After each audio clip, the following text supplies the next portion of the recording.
अंजली दमानिया यांनी पंकजा मुंडे आणि धनंजय मुंडे यांचे कार्यकर्त्यांकडून आपला छळ होतोय असा आरोप केलेला आहे। आज त्या पत्रकार परिषद सुद्धा घेणार आहेत आणि या पत्रकार परिषदेच्या माध्यमातून त्या नेमकं काय म्हणतात हे पाहणं महत्त्वाचं ठरणार आहे। धनंजय मुंडे आणि पंकजा मुंडे यांच्या कार्यकर्त्यांकडून आपला छळ होतोय असं त्यांनी म्हटलेलं आहे।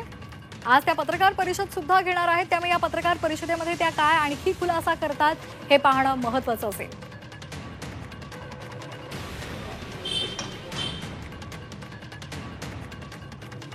आणि या संदर्भात अधिक माहिती घेणार आहोत आमच्या प्रतिनिधी सीमा आढे यांच्याकडून। सीमा, आज अंजली दमानिया पत्रकार परिषद घेणार आहे। खरं तर या पत्रकार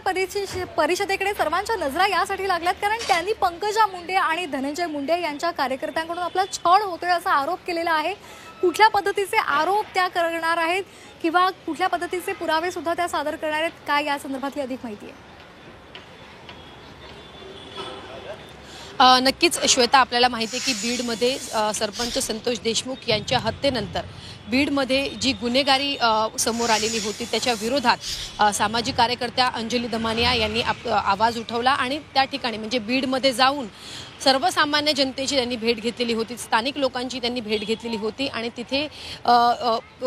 ज्या प्रकारे अवैध धंदे सुरू आहेत, मग ते राख माफियांचा विषय असो किंवा इतर विषय असो, त्या विरोधात त्यांनी अनेक पत्रकार परिषद घेऊन आरोप केले होते आणि त्यानंतर त्यांच्या सोशल मीडियावरती त्यांनी एक नंबर शेअर केलेला होता आणि त्या माध्यमातून लोकांना आवाहन केलेलं होतं की बीडमध्ये जर तुम्हाला काही त्रासाला सामोरे जावं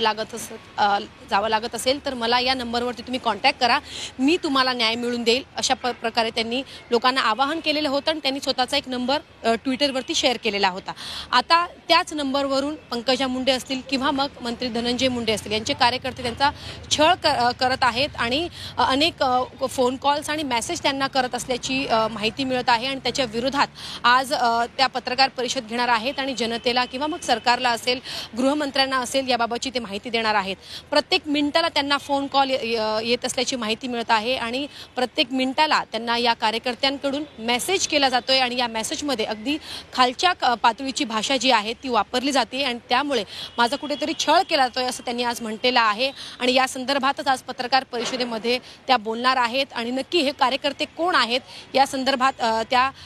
पत्रकार परिषदेमध्ये सांगणार आहेत। या पत्रकार परिषदेनंतर कदाचित गृहमंत्री देवेंद्र फडणवीस यांची सुद्धा त्या भेट घेतील आणि या संदर्भात त्यांच्याकडे सुद्धा तक्रार करतील आणि